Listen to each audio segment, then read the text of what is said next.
So guys, bali papunta ako ng Gentry.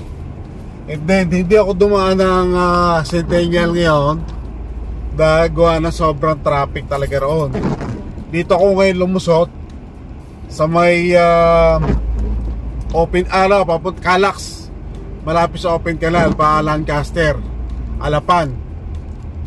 So walang traffic. Yun ang kagandahan dito, shortcut. So kung ako dumaan na Centennial, abuti siguro ako ng may isang oras. Ito, wala pa 30 minutes, Gentry na ako. So kung pupunta kayo ng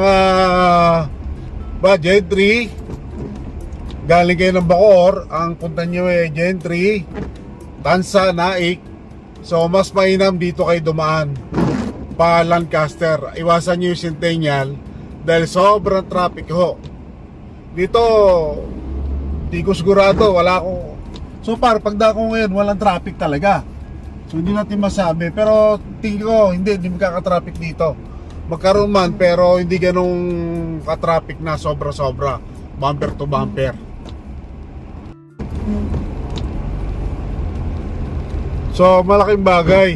Nagkakaroon ng traffic din na konti gawa ng siguro iba dito na nagsi-shortcut na hindi na nadaan ng Centennial. So medyo dumadami na rin yung mga sakyan dito. So madami naman na sakyan, hindi nagta-traffic na kasing haba ng traffic ng Centennial. Dahil ngayon Berman talaga, along Bacoor din daw sa may SM Bacoor, sobra din daw yung traffic ngayon. Centennial, napakatindi raw traffic ngayon.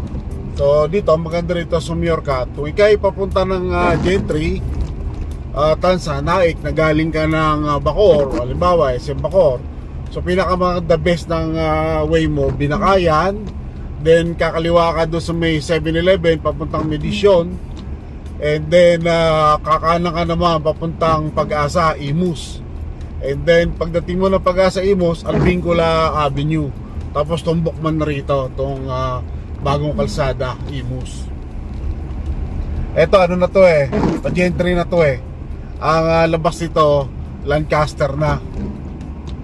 Yun nga lang, medyo lubak-lubak pa yung mga kalsada rito gawa ng hindi pa po na-develop na maayos. So ongoing pa ginagawa ibang kalsada. So ang kaganda kasi dito, makakaiwas ka talaga sa traffic.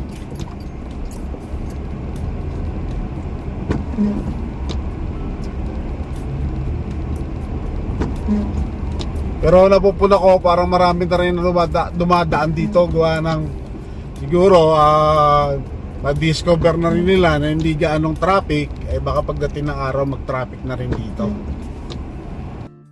So from Binakayan, almost 20 minutes lang andito na ako sa Lancaster. Palabas na ng kanto ng Navarro, General Trias, Cavite. So apakalaki ng pagkakaiba pag ikaw, kasi bare month ngayon, so talaga napaka-traffic ko kahit saan halos lahat pero dito hindi gaano. Tulad dito sa kanto ng Navarro, so ito medyo may traffic ngayon dito. Gawa ng mga namimili, may mga mall ngayon ng bagong gawa dito sa may barangay Navarro. So usually nagkakaroon ng traffic na konti.